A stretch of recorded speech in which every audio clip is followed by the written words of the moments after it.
MaJaMa Jams is brought to you by your inner child.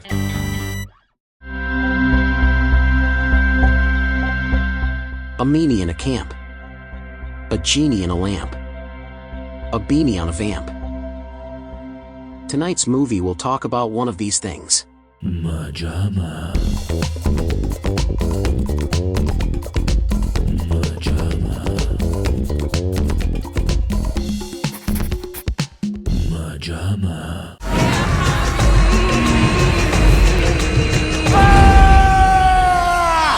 Who dare to wake me? Ain't gonna make this a mystery. Welcome back, everyone, to MaJaMa Jams, a show where we watch this movie because why? Because the first choice was even worse. And welcome to a bad day in We the don't know that. Paperland. Let's let you guys into a little bit of personal info that Mateo just shared. You know, let's let you into our world. We started off today saying we were going to do Finding Jesus, a low-grade animated Christian Finding Nemo parody ripoff. What could possibly be better than doing what you were born to do with your best friend in the whole world by your side? Nothing. It's fantastic.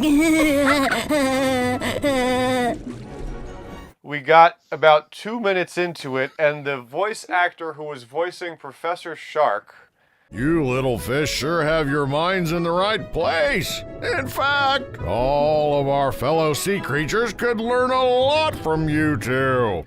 preaching within the first minute and a half. I mean, at least get up to that. It was like, It's not preaching if you already believe in Jesus. well, you know that, yes, you fine fish have come here today to I will slap on the mask. What a wonderful day!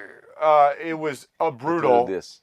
So It was literally recycled four Yes. shots it of was recycled animation, 4 shots and over that and was over just again. foreboding for, okay, you don't have the money to do anything. We usually don't tap out that quick when we've decided to do one of these. We've done Speak for movies that have yourself. tested us.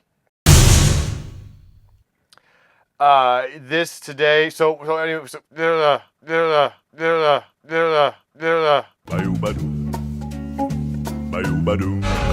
rest assured, Jesus is very, very pleased with you. So we didn't do Finding Jesus, and Mateo said, hey. He said, how about 1996's Kazaam?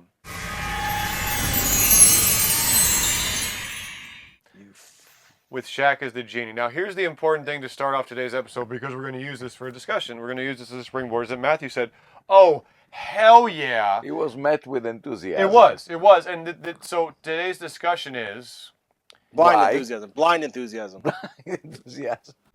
Yeah. Matthew was excited because you would think you'd put on Kazaam, and it's perfect for this type of show. We're going to watch it. We're going to be like, oh, this is stupid and kind of cheeky and dumb. And we'll make fun of it. We'll also have fun with the 90s cheese. So the lesson is, when you're watching movies for them to be entertainingly bad, it's just as hard to find the sweet spot as it is when you're hoping a movie is good. It's just as hard, because we've had times that we've really enjoyed watching a bad movie. False. No, it's not true. There is. Well, that's not bluff. But today, in a way outside of, hey, we're trying to be entertaining because it's fun to watch, or we're pissed off about the movie, it was genuinely horrible and bad, and all three of us genuinely hate this movie in a way that's not fun. We hate it in a real way. I actually feel worse about my life and who I am as a person and where I am at 41 after watching Kazaam. Whatever was going on in my life was amplified by watching Kazaam. I also feel worse about your life. Right? We all do. Everyone feels worse about my life now after watching Kazaam. It was not far down to go. Write in the comments if you feel... Hello? At least this bold ginger ale is pretty tasty, albeit now room temperature. The tragedies continue, like a conveyor belt full of them. Moving forward. Matthew, take 30 seconds and break down the plot for people. Damn it, man. Most of you guys know it because it's internet infamous. But man, No one knows this. go ahead. All right. Max is a kid who's Desperately in need of an orthodontist. on the run from his Own teeth that's jutting out of his mouth like he's trying to shake hands. high school bullies. Who hate him and because of his teeth. his new stepdad that his mom tells him Please, for God's sakes, have the money for orthodontics. she wants to get engaged to, and they're finishing up divorce papers with his dad. who he hasn't seen since he was 2. So he gets chased by these bullies after giving them a bad tip for some stolen merchandise at the school. You give him And- a key that is. I guess to get out of getting his ass kicked, he gives him a key and says, Yeah. "Hey, up on the whatever other floor, there's some stolen merchandise. Go get it." They chase him into a building that's being demolished slowly. Like the wrecking ball hits it once, and then an hour later, it's still standing, and they're just working on it gradually. They're doing it in little increments. Yeah, one brick at a time. Yes. And finds a genie in a lamp. Oh no, a genie in a lamp that was First in falls the old down building. a 4th Falls. story. Yeah. Oh yeah. Falls down through literally. Floor. What How it great would means. it be if after the 4-story fall he was just dead? Yes. The And end. the credits roll.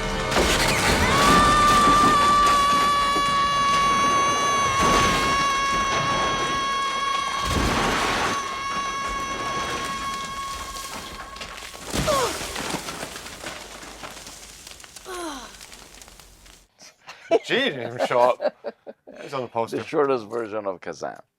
But yes, Yes. he accidentally kicks a boombox that triggers the, the lamp. birth of The first lamp fell onto the boombox, and somehow the genie got transferred from the lamp to the Yeah, boombox. but it's not clear at all. So Yeah, is that where you got the wrappings go? Where you got the black stain? Yeah, no, well, sure, yeah. If you want to be number 1, I'm sorry, boy, that's been done. But if you got the itches for a sack of riches, don't matter how avaricious, I'm the man that could grant your wishes. So the genie comes out of the lamp box and scares the bullies away. And talks in rhyme. Yeah, God, it is just grating and exhausting. Don't get all hysterical. Say thank you for your miracle. Our genie! What's the matter? Your tongue is broken? Time like this, you should be stoking. Be thankful that they at least kept it to some lines are just dialogue and rhyme as opposed to every line over 90 minutes being more so rapped Yeah. to varying degrees of skill. But just be thankful they were like, oh, well, Mateo, I see you've got a cup. Is the ceiling down? No, the ceiling's up. As opposed to the whole movie, oh, well, what's up? Max, what's the problem? Like, oh, God. It's like the first short of the Three Stooges that for some reason is all like that. That's just like talking in rhyme. Really? Yeah. Now that you've signed, please bear in mind, from now on, no women around of any kind. Right? Right. Now the forfeit will post. Fill 'em up. Fill 'em up. Now I'll make a toast. To the 3 musketeers who've stuck along for years, we've traveled together in every kind of weather. Right? Right. So I never understood it. Then they abandoned completely this thing. Anyway. I think I finished. I forget. Okay, yes. Yeah, we were distracted. So Max doesn't believe he's a genie because he doesn't see his powers. Yeah. Eventually, he convinces him as a genie. The kid's like, "Oh, I want wishes. I want to get a bunch of food, I wish I had junk food from here to the sky. some Junk food. hamburgers Lends with to a very huge disgusting tomatoes." Start sequence. slapping down on the ground. Like it's the opposite of what you would think. You're like 9 years old, you go to see this, and you're like, oh my God, imagine all that junk food. But like the first 6 close-ups are like open burgers and burritos splatting. Literally, no joke, like looking like poop. Not even saying that, like they look like. I guess it's like poop the splatting. monkey paw idea, right? Like your wishes turn around against you if you're not specific enough. Well, that's the other thing we have to get into, which is why do Genie... Hold on. Let me get through this thing. The kid finds his dad at a record studio because he gets to dress off the divorce papers. He tells his dad, "Hey, it's me. You haven't seen me in the longest time." The dad welcomes him in, gets him into a show. Shaq raps and explodes a boombox into people's faces, and sparks are flying on their food at their dinner table. I'm like, "Oh, this is amazing. Let's bring him back. This is the great entertainer." God. And then his bullies show up because they're in line for the club, and he's like, "Hey, I can get you." The tape of the show. Tape. That's the one part I did understand. He's This is like, the tape of the show? Yeah, he's like, you can actually hear the tape of the show right now. That's why they're like, because they're trying to get in. Wait, so If I wanted to, I could go straight back in there, straight to the recording booth, and put the tape in their hands. Hey. You mean that, homie?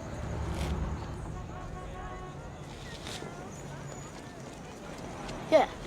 That's the one part I actually Okay, so we're going to get into a central head scratcher with this tape, but in this case, They're waiting to get into the popular show. He's like, I had a pass. I was walking around the VIP everywhere. Like, we don't believe you. He's like, dude, I could go get you the tape of the show right now. They're like, really? We could hear the bootleg tape of the show? That makes sense, at least in that moment. We'll get into the other tape problem, which I don't fully understand still, but that's what's happening in that moment. Yeah, I was in the show. He's like, I got a VIP pass. I can get back in there, no problem, and get it for you guys.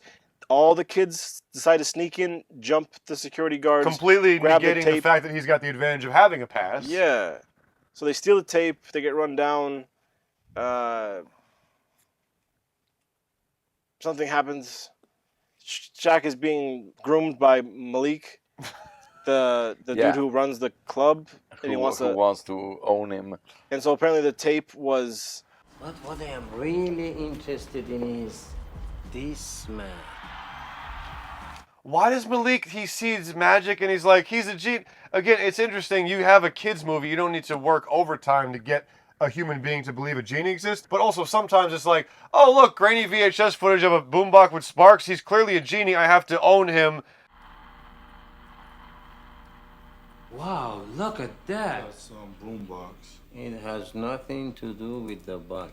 Like, how do you just make that leap that quick? He sees one video and he's obsessed with... Yeah. You don't have the energy. Yeah, it's hard, man. It's tough. hard. You guys don't understand. We're in a different mood today. This isn't like fun. Like, oh, this was supposed to be a hate fest, so for the cameras on, we're gonna like, no, this was. Like I need to literally regurgitate and move my words up through my this is hard. esophagus to come out of my mouth.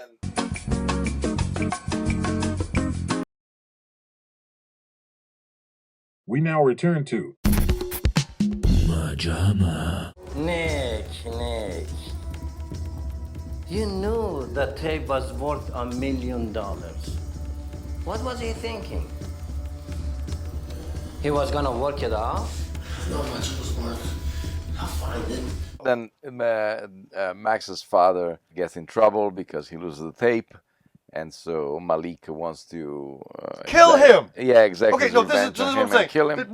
We don't understand why this tape becomes our central MacGuffin. Tape, right? And isn't the tape a tape of their own performance in their own club? Well, yes. No, I believe I was reading the Roger Ebert one, where someone was saying, what is the plan here? They're both going to bootleg the music, but then they're also the ones leaking it, but then how do you make money off the pirating? What did they leak? Look, listen. It becomes a central MacGuffin. It's even in a little tiny tapes in a big briefcase in that squishy padded stuff, like it's a friggin' atomic golden whatever. This tape is made such a big deal. We have no idea what it is. His dad's about to be killed. Yes, and Malik says it is worth $1 million. $1 million. Which even so is this a bootleg cassette tape? Yes. Of a live show that apparently they're going to kill his father for losing and is worth $1 million. Explain to me, even in what poorly written kids movie, I don't get it. I do not understand. Nobody gets it. I don't understand. They're going to kill his dad over this tape. How would the sound quality be if you're just recording a club? Yes. I mean, I think wouldn't that's you have more than one tape? That's a thing back in the day. Before everything was so digital, you would actually be like, hey, you can go to the site, you can buy bootlegs, you can hear, I just recorded the concert. Maybe you have your favorite band, you can hear when they played it. So I guess it makes sense. So if you had a popular movie, you want to make the money off the movie, but at the same time you make money off the bootlegs. Because if someone's going to bootleg it, it might as well be you. But it's just confusing to hear, this is our main driving MacGuffin. It's worth $1 million. We are going to kill your dad over it, and it's a cassette tape bootleg recording. Well, if you're looking for this, I found it. Start production. Got it. I want the first unpack and shoot by sunrise. Very genuinely confusing, especially when the second half is geared around that it's MacGuffin. Weird because it looks like that they kept it simple so that a kid would, because the movie clearly is basic for kids, plot, but a kid would understand. But then they put all the stuff of I want to kill you and piracy and everything, which has nothing. It's completely. It's much better if you're watching a live action movies of Disney of the 70s and the 80s, usually where Cesar Romero was the bad guy. And if there was a chance of getting caught, I wouldn't try it, but there's no way. Invisible men walk into the bank, spray the money invisible, invisible men walk out. The crime of the century. What are you talking about? Cookie, At exactly 1 o'clock today, you and I are hitting the Medfield Bank. It would be absurd because it would be Cesar Romero in person going and doing the It was robbery. still dangerous. But it was cartoonish, but at least you would understand it. You would say, okay, Right. it's just like... You get the tone of the world. Yes, and you say, oh, he's robbing a bank, or he's stealing this, or he wants to... we spent half the movie just wondering why are they mad about the tape? It's the same thing like somebody, let's say that he wants to do a prequel of a beloved trilogy, and he starts to do discussion about imports, exports, and politics and stuff like that. Supreme Chancellor, delegates of the Senate, a tragedy has occurred. Which started right here with the taxation of trade routes and has now engulfed our entire planet in the oppression of the Trade Federation. In The Phantom Menace, did Newt Gunray want to focus more on the exporting and pull back on the importing? Was that what Newt Gunray wanted? Or was it more... No, I think Newt Gunray wanted to focus on the importing and less on the exporting. If there's any Star Wars and Seinfeld fans out there, you're just in heaven right Yeah, Eric. And Eric, please watch this episode for that one. All right, so going back to our synopsis. No. We're not done with I don't the think we even synopsis have...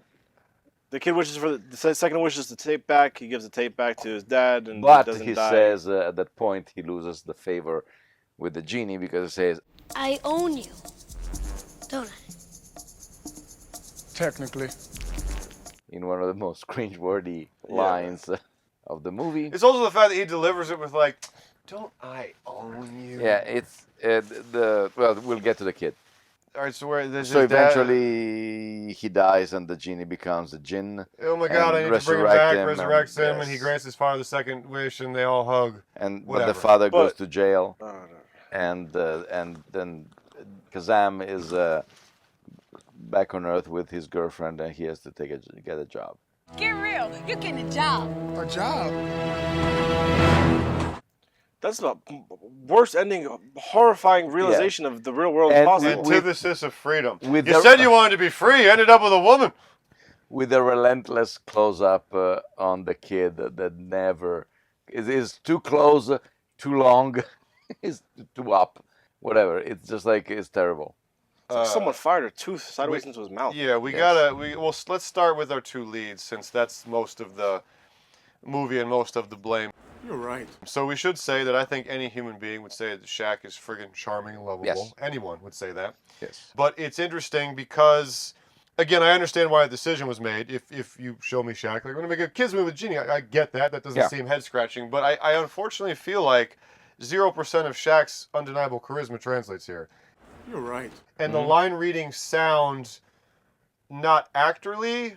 Life ain't about wishes and dreams. It's about what you got and what you can do with it. In fact, Kevin Garnett in Uncut Gems, who has never acted before, I think, does 20,000 times better than our lovable all-American icon product mascot guy Shaq here. You're right. It sounds very like, well, what about your parents? It sounds like non-actor readings. It's like Rocky.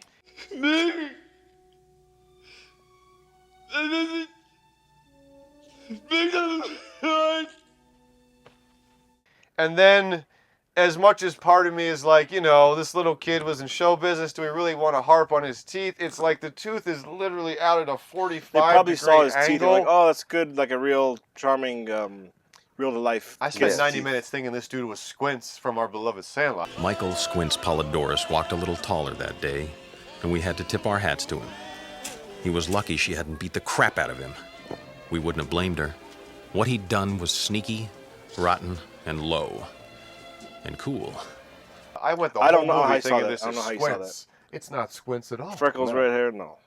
He looks more like the waitress from Grease than Squint.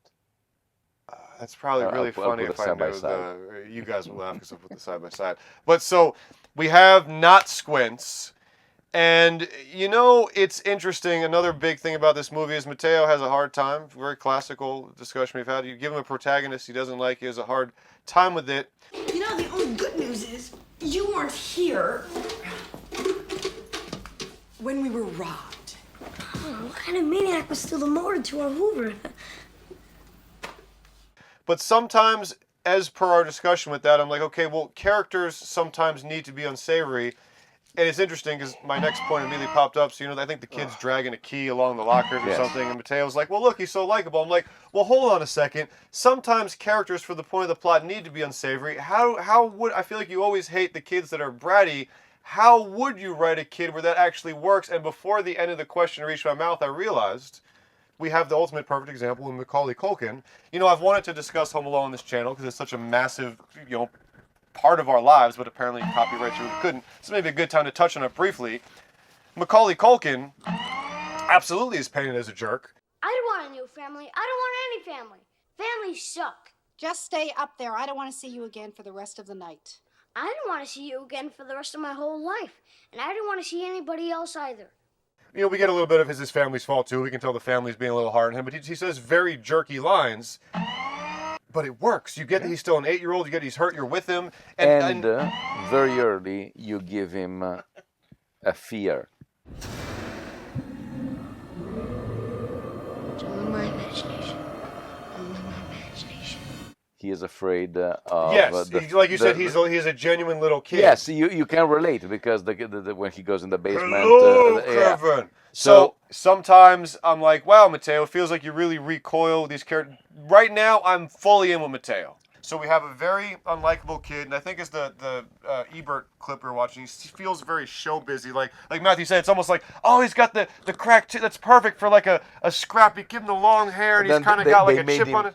They made him gesture as if he were a teenager more so. Yeah, exactly. I mean, he's closer to, but I know what you mean. More of like, I don't care, Ma. Yes. So Shaq is lovable, but doesn't translate as such. Our lead comes across as pretty obnoxious. Thank God that there is a bully who's wearing an Afghan. And we have Pedro from Napoleon Dynamite, who we feel like in the show we've now seen pop up in a couple things between this and King Cobra. We have a bully who's literally wearing a button-down Afghan. I mean, I've seen that style. It just seems like... maybe it wasn't the 90s, but it doesn't seem like a 90s I've never seen it. Style. All right, look, when... There was in UFO, when they were on the submarine, the skydiver, I think, they were wearing some kind of mesh that is a similar, closest the thing. diver mesh. Yeah. Something like that. But it was weird to see it on a kid like that. You think you got skill? Then there's the father who's also in... nobody's likable. The mom is not likable. The father is not likable. The stepdad at least kind of has stepdad like... tries. He's the trying with the kid, but yeah, everyone... Unfortunately, you say that he looks like Dane Cook, whom I hate, so that's... It just killed it for me. Hop. We now return to MaJaMa. I can't make myself free, or make someone fall in love, or even make someone fall in love with me. I can't even touch destiny. Well, I feel like one of the things first is why... Yeah. I'm thinking why in general, but I'm thinking here of when the second Matrix came out, and one of the reviews was like, you know what the most boring superhero in the world is? The Invincible Man. So maybe that comment is why this, but how come every time we have a, well, I'm just gonna say, how come every time we have a magical genie, every time they have to put some limitations? There was even, I read quickly Ebert's written review, and there was even a line that's like, fun with genies in the movies happens only when you give them limited power. So I'm like, is it simply, look, we're going to write a superhero. He has no flaws. No one can beat him. We're going to write John McClane. He's a friggin' tough guy. No. You start off with John McClane terrified in the plane. That's good writing. Is that the reason for it? Say what? It's the only thing I can think of, because every single time you do a magical genie whose purpose is to grant reason, can't do that. You can't affect free will. I can't make someone in love. I can't start your life over. I can't do that. I can't do that. I can't do that. You know what you can do? You can make a new bike appear. I do material wishes. See? Things, stuff. You gotta want something, kid. Why? The only thing I can think of is the invincible superhero argument, where you need to, otherwise you could be like you guys say with Superman spinning the Earth back, then do it every time. But I mean, just take, if you can bring, let your care. Take two. Let the genie bring back someone from the dead and take your story in a different direction. You know, if you want to go a more fantastical, more powerful wish route, take your story in a different direction. I can't bring people back from the dead. It's not a pretty picture. I don't like doing it. I don't know, maybe just so it scales down the story to what you are trying to tell, what you're trying to convey, what message. But it's just so half the movie I feel like is him like he spends the first half of the movie like, please make a wish. Make a wish, please. And then by the time this kid does say, I want a wish, he's like, why do you want to make a wish? Sam, I need a wish, okay? Right now? No, in 250 years, stupid. I need a tape. No. I wish I had tape. What kind of tape? The master tape of last night's show. Can't your father give it to you? No! Do you have a problem with this wish? No, it's just that it's your second wish. So? So you want to waste it on a tape? He's like, well, I wish for the tape, and he's like, screw a wish. Calm down. Let's physically go into the office like we're and you see this physical. And you see this physical reaction. Magic people, and look for the tape. No, I don't want to make one. Just what is this? He's getting caught up in his own life as a rapper now. There's about 1,000 people out there. They love me. You look terrific. Just great. Yes. Woo! One performance, and this guy is apparently the talk of the town. And overnight, he's throwing diamonds. No, jewels or gems. Uncut gems. See, we come back to Uncut gems. I know that in Aladdin, it takes a while to get to 3 wishes. You would have to, otherwise. But the movie has nothing to do with wishes. It's like he does a fake wish with junk food, then he doesn't want to wish for a while, then he won't grant his wishes. Crazy powers all the time just to have fun. Like there's the French toast scene, but there's nothing like you can't pick up too many parts where it's like, oh, I'm gonna use my wacky powers for some silliness. This is the well, and also when. Also shut up, man. When they stop talking. When they're doing the bicycle race, the kid as a report says, make your 3 wishes. How about you go away? Make a wish, please. Okay. All right. Okay. Give me a car, black Jaguar XKE. Yes. Yeah. How does it work? And how does it work? That's not a wish. You're right. It's a legitimate wish. Yeah. But this is a movie that looks like they said at a certain point, ooh, we have Shaq, and we want to try a bunch of funny special effects with this new thing, CGI, that just came out, because this is 96, Jurassic Park is 93, Terminator 2 is 91.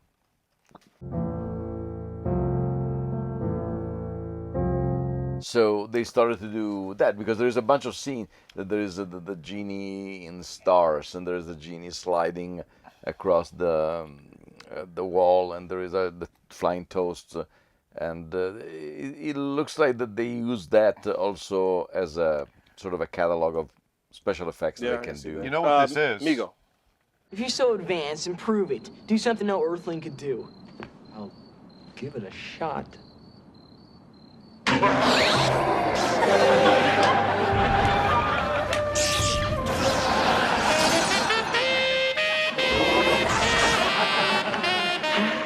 that grab you, Batman?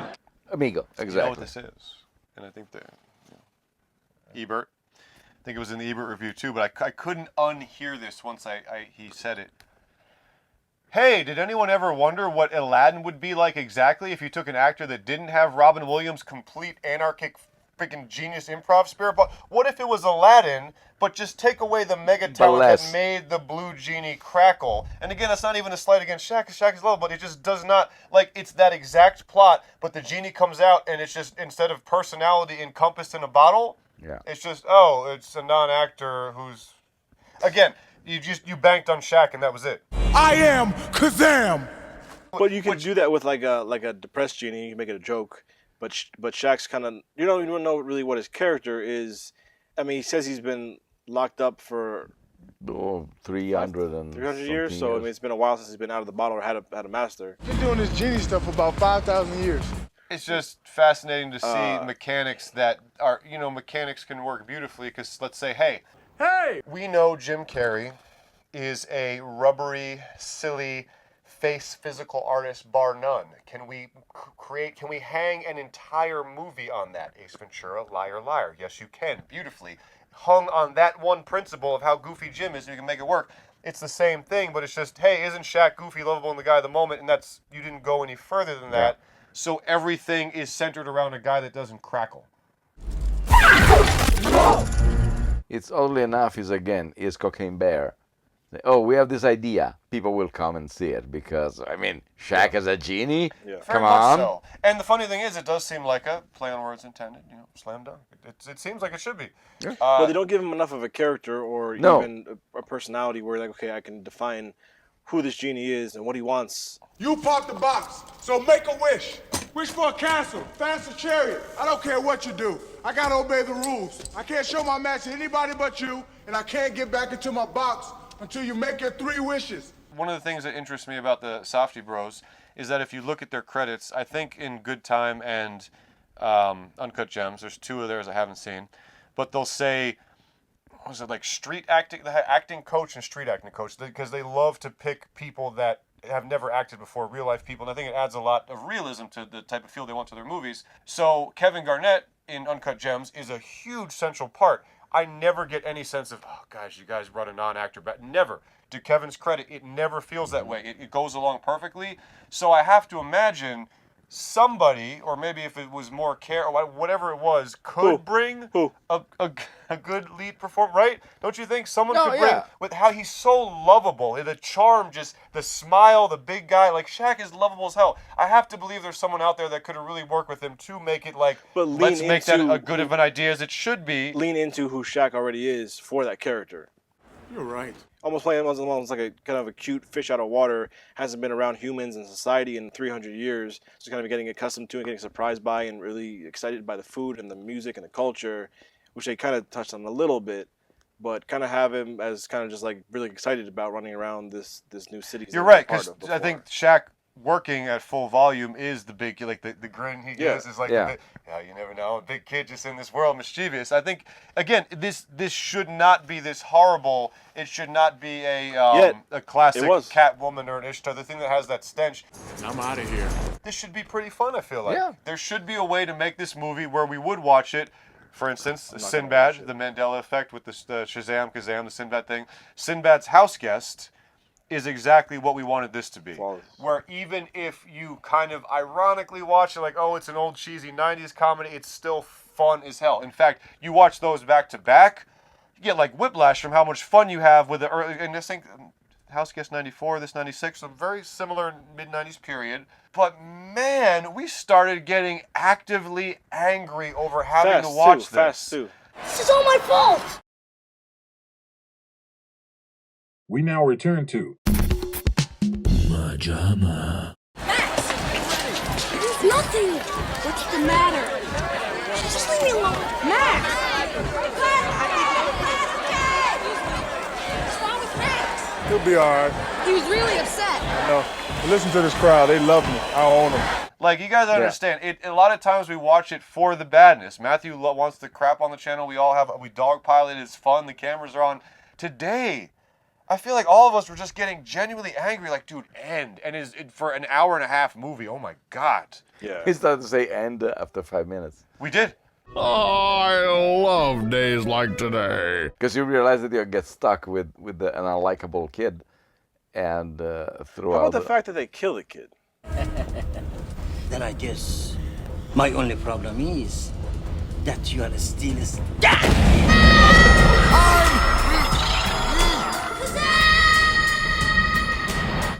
They push it down an elevator shaft. Yeah. Shack. Shaq. Elevator shaft.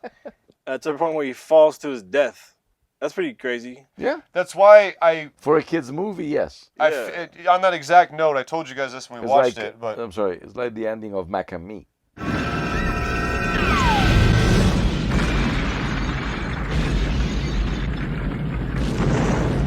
Yeah. When the kid dies. Yeah. It has? I just remember the wheelchair freaking scene. They throw him off another cliff.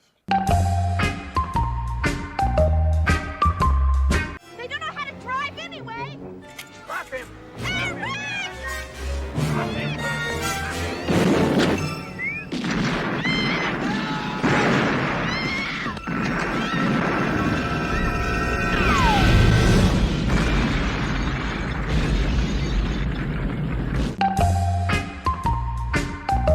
They don't know how to drive anyway! Stop him!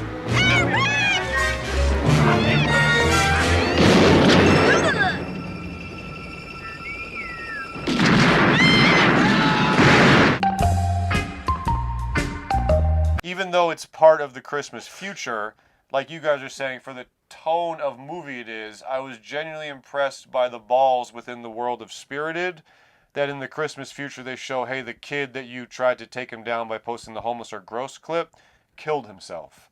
Like, I thought... They don't say it blatantly, but yes. Still, just exactly what you guys are saying. In this case, for, like, what the hell...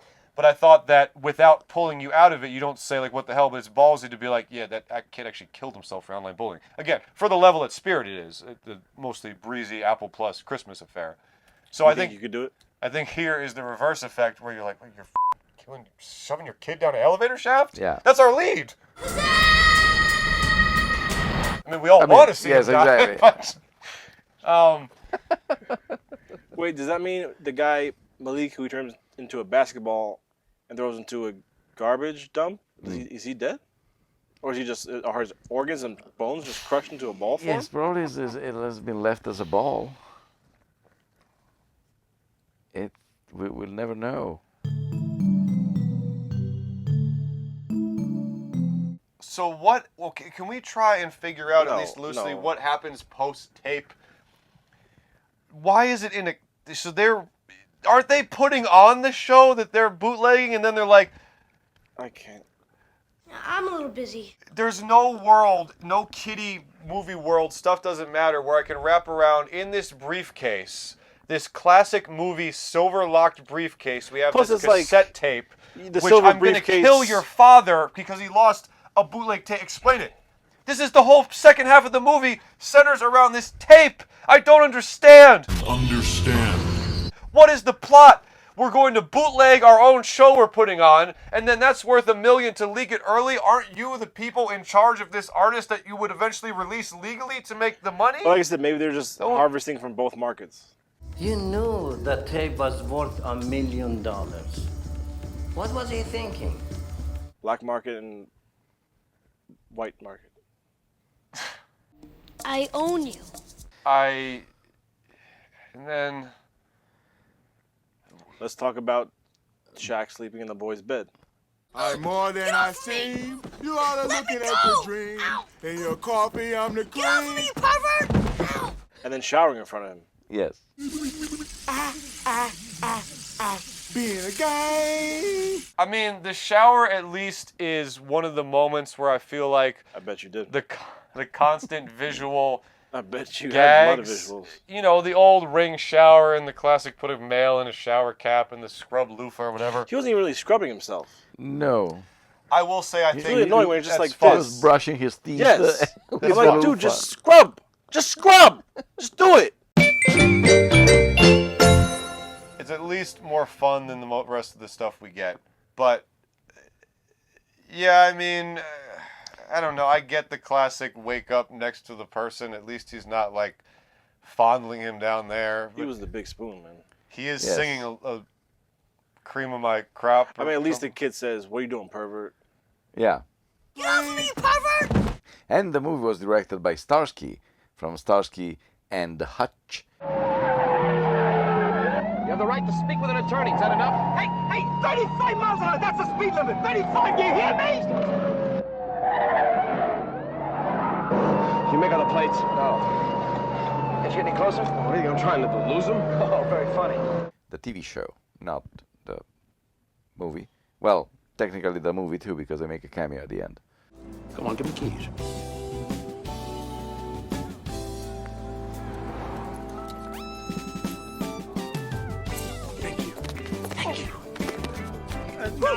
With this transmission, you really don't want to jump the clutch. Yeah, I know. I usually pot second or fourth. Okay, I got it. Come in, Zebra 3. We have Right. a fourth. That's Sean William Scott you're thinking of. Oh, I see. Was he in that? Yeah, Sean William Scott and Johnny Knoxville. You're thinking of the Dukes No, of that's Hazzard? the Dukes of Hazzard. What do you say? Starsky and Hutch. Oh, yeah, my bad. Look, can we talk about this later? I got things got to do, people I got to see. I know exactly what you're both talking about. And so Michael. Paul Michael Glasser became a director. He did the band with a hand, the band of the hand, I think. The hand of the band. What? The band of the hand, and The Running Man with the Schwarzenegger, which is a very funny movie based upon Stephen King Well, actually, Richard Bachman. On your marks. Get set. Killian, I'll be back. Only in a rerun. Go! You know, they say this movie flopped so bad that he didn't direct another one ever again. Wait, Running Man would be before this, though. Yeah. Okay. It does seem strange how it's like, it's basically high school popularity. Like, your last movie did good. Hey, you dated Jennifer. They always say. So that's clout. Like, we don't know that that's going to happen again, but Jennifer's a like, skank. we're going to happily hire you because you did well. Like, any human being could flop or not, but it's literally like, hey, the last one was good, yes. You did it? No. You're not getting a second chance, dude. That movie had to do good. I don't remember the autobiography of whom, I will find out, but it was titled something like, "You're only as good as your last movie." Oh, yeah, totally, yeah. So I've never understood that because... That's also why sometimes you see things like on the back of DVD, well, when they used to have DVDs, they say, oh, and Robert De Niro, Meet the Fockers, instead of Raging Bull or Taxi Driver. Yeah, it's just the latest movie. But it seems weird that, I mean, I get it on a base level, of course, like, Jesus, dude, that movie did nothing. I mean, is that going to happen again? But you just don't know that they're going to repeat the success. I suppose after a while you get a track record. But it just seems 100% high school, where it's like, you are dating a hot girl now, so now you can come to the party. Yesterday you weren't dating a hot girl, so why would you sit at our table? It just seems... But only for some people, because you see, the... Will Ferrell, Chris Kattan, we talked about this. Yeah, or the Wachowski. Yeah, what the hell? How? And again, this is not hate. This is trying to figure out the business. How do you release, like, friggin', again, independent of how I feel about them, Speed Racer, Cloud Atlas, yes, the other friggin' one, and Sky Captain, the world is tomorrow. People are just like, yeah, go ahead, more, try again, again. Or even one of my favorites. Well, they're different people now. One of my favorites, literally, because... Again, literally. They used to be our night at the Roxbury. They were kind of a couplet for a while. Yes. I had a great time, Vivica. In fact, I think we've reached a point where I can comfortably call you Viv and leave out the aka. Do you guys want to hang out or do what we did last night or eat and do what we did last night? Sounds good. Okay.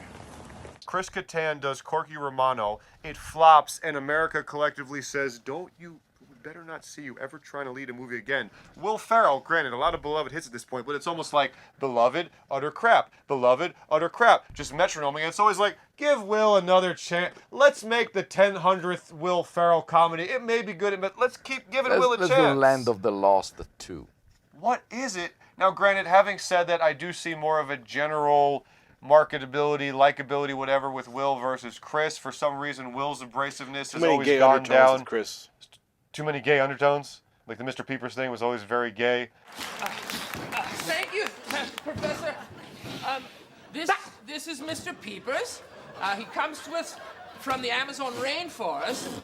So, you know, a certain type of person's going to be like, dude, why are you humping someone in a thing? You said it. But it's weird. It's weird. Although in this case, maybe justified. Maybe someone should have seen this and be like, hey, you're never directing again. Don't let him near a camera. Now deal with it. Punch him in the throat. Which is better than the mouth, because in the throat, you just like cut the air and they cannot. I don't have to listen to you, all right? We now return to MaJaMa. Look, all you gotta do is make your last 2 wishes, Mr. Muhammad Ali. And I'm out of here. Sure. All right. But anyway, never hire a kid that is unlikable. Because they're Haley Joel Osment, Macaulay Culkin, Linda Blair. To a degree, even Elijah Wood, when he did North, he wasn't unlikable. Yeah.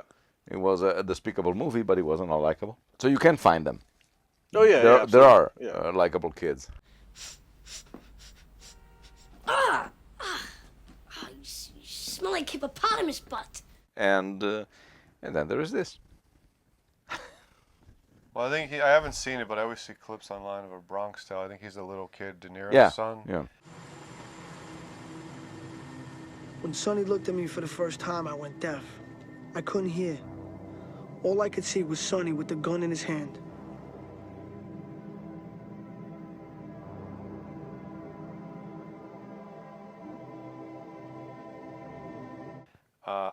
sworn this dude was Squints, man. No. No, I looked it up. I know. It blew my mind. Because it just that face, that squinty. Hello? What else? What do we even get the three? What is it? Junk food to rain from the sky, to get a tape back, and for my dad to have a second chance. Those are the three. Yeah. And then to get the tape back. And then he dies. And then to get the tape back. And then he dies. And then to get the tape back. And then he dies. And then he dies.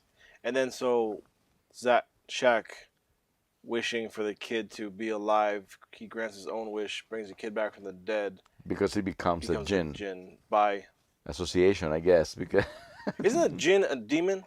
It should be, yes. A jinn is always malevolent. What's a jinn? A jinn is free. A jinn could do anything. Love, future, fate. Problem is, jinn only exists in fairy tales. And I don't believe in fairy tales. All right. What's the point of a silent D? What's the point of silent anything? What's the point of spelling fire? F-I-R-E. What's the point of spelling Q-U-E-U-E? There are, I think the two vowels are. I will always read that as quay. Quay? What does it mean? What is the definition? Quay? Like a Q is a Rolodex? Like what is the like how do you define it? No, it's like a line. It's the British. It just means line? Yeah. So when Netflix would say it's in your queue, it's your line to get it? Like your lineup, yeah. It's your line of You guys ever think it's weird that we've been friends with Mateo long enough that he used to be like, well, I've got this stack of I've got this stack of Netflix DVDs they mailed me. I got to mail them back soon. That's crazy. He doesn't do that anymore. He used to. And Netflix doesn't do it anymore either. That's what I meant. Yeah. I mean, that was like 20 years ago, man. What are you talking about? No, they stopped recently. You know what's crazy? You're only 3 years shy of that being real. Yep. They stopped recently. The mailing DVDs. Okay, well, you just stay here. I'm going to go now. What else? Nothing. Is that all? Shaq evaporates into light, and the kid's like hugging him, and then he and falls. the kid at the certain point, at the end, the kid, where, of course, once again, like in Cocaine Bear. Hey, I'm sorry I pushed Ray on you too soon. No, you deserve to be happy. Okay, Mom, you can date this guy. I'm fine with that for whatever reason. I mean, at least here it's more fleshed out. Yes, yes. Hey. You coming or what? Talking to me? And then he says... Cocaine Bear was literally, oh, I don't like that guy, and at the end of the movie, I guess you can date that guy. Probably they should have brought a bear to the kid. It would have accepted him. I would have gladly watched that. Yeah. Actually, Cocaine Bear being the last one is apropos because both of them, like, that should be a slam dunk pitch movie. Cocaine Bear should rock, and Kazaam should be a charming-ass kids movie from the 90s. Maybe they should have done Cocaine Kazaam.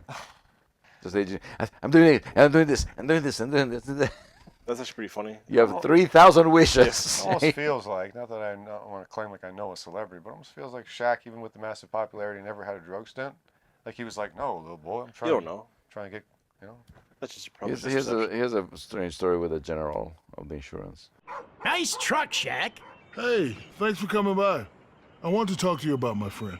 He let his car insurance lapse. Not a problem. We'll give him credit for any prior coverage he had in the last 5 years. I like your style. Yeah, what's going on between the two of them? What the hell? Why is this mega multi-millionaire doing like a... Why do we always ask this? Why do we always ask this? Yeah. No. Not why are they doing things for money, but it's like, hey, I'm doing a ballpark, I'm doing a Pepsi. When you're like, I'm doing a commercial that looks like the amazing bulk CGI for the general, local insurance. He's supposed to look like a cartoon character. Listen, man, I could say anything, and you'd be like, "Look, man." No. Maybe I disagree with you. I try for the reason that you're wrong. I try to find an angle to make art, and you're like, actually, dude, life is just realistic, and your philosophies are just made to be over the top. What do you expect me to say in response to these things? How about for once in your life, you're like, after wow, 37 years Jason, of hearing that's this crazy. over and over again? How am I supposed to respond to them? You know? You guys are arguing over the general commercial. You're right. Listen, I told you guys that this episode, it wasn't, Battlefield Earth broke me in a pleasant way. I couldn't stop laughing. Move your fat ass and let's go around the lot. Crap, lousy ceiling. Now I just feel bad about my life. Why did Shaq do this to us, man? Should we? Like you said, as a pitch, Cocaine Bear and this work great as a pitch. Yes. For the they time. should have stopped there. Yeah. It should have been just like. I like it. Yeah, Get out. Yeah. It's much more. Also, the kid at the end, they say. Speaking of which, I could show you a nice hot cup of chocolate. Then he finds the chocolate on a sewer. Like if his mom lets him drink that, like you're a bad parent. Well, I mean, in fairness, it's the Georgie Claire. There's nothing on where your lips going. Nothing where your lips going. God forbid you're ever in charge of anyone else's life but your own. Dude, it materialized from magic. I get it. Do you know what rises up from the sewer? The amount of steam and heat and of all germs. the places, you leave it on top of a manhole. A manhole. I bet you love eating off a manhole. Listen, man, I hope you never are in a position in life where you have to eat uncleanly to survive. Be like, oh, we're in the desert, but this has sand on it. That's freaking gross. We used to eat from the 99-cent store in a roach-filled kitchen. What are you talking about? I learned a lot about my life, and you spit out that gummy lifesaver the other day. Dude, he finds a bag of... I learned a lot about myself. He's like, hey, you don't have to get any candy. I got a bag of gummy lifesavers. I'm like, oh, cool. He's like, it's sealed. I'm like, okay, it's sealed. So then he brings that in a little Ziploc bag. I'm like, okay, did you find a bigger bag? And you like split them up between you and your friends in like a couple of Ziploc bags. So I go to take one and start chewing on it. And I'm like, wait, where did you find this? And he's like, I found the bag. I'm like, you found the Ziploc bag? He's like, yeah, but it was sealed. I'm like, you mean the seal that's able to be opened and resealed? That's the whole pitch of the product? Anyone could have done anything. Those could have been soaking in anything. It wasn't, though. I had a bunch earlier that week. Yeah, that's why you were complaining about a stomachache when I got there. You didn't know, you couldn't trace it back to what you could have eaten. That wasn't that day. That was another day. So. Oh. How are you going to say it's sealed? Well, the bag was sealed. Yeah, the bag could have been unsealed before. It wasn't a lie. Where did you find it? Under a seat. You guys have no idea. Sealed implies hermetically sealed, sold in the stores. You have no idea sealed. how often you don't know what sealed clean means. the theaters. I would be happy. If you have a bag like I brought from home, it's sealed. You found a bucket of popcorn one day when we were leaving a theater. You grab half-eaten, and you grab it. No, seriously, you have no idea. When I was on Ushermore and I would be cleaning the theaters, how happy I would be to find like the candy left over when I was desperate for a snack. Oh my God. But honestly, man, I think you're a little too uptight. You know, you'll never survive if you had to be in Pakistan. Neither would you. I think it says a lot that these last 5 minutes of just me and Matthew going at each other are way funnier than trying to discuss this god-awful piece of shit movie.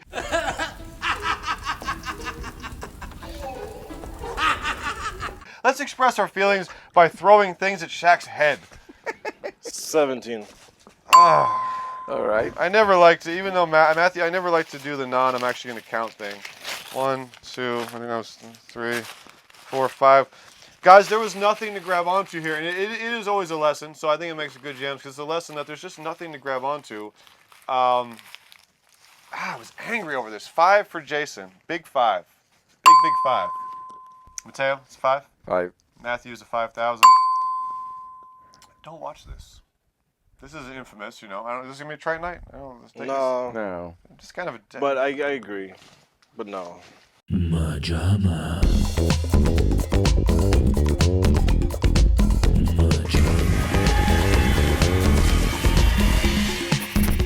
Anyway, guys, don't watch this. Don't breathe. Unless you're masochists. Or maybe if you got drunk with a bunch of friends. No. It's terrible. It's absolutely terrible. Go watch Shaq's cameo at the end of Freddy Got Fingered. That 30 seconds are funner than he is in this entire movie, you know? So, guys, we suffer for you. And by you, I mean Paulo, my beloved friend Spectre, and, of course, Mom, who at some point is going to be on the couch saying, thanks, guys, while I watch this next to her, because that's my life. Thanks for being here, guys, in our paper-filled world. We suffer for this. When we suffer for art, we suffer for you. And come back next Thursday on Our Couch to Yours for an all-new Jams. Kazaams. No. Kazamazams. Kazamazams. Good. MaJaMa.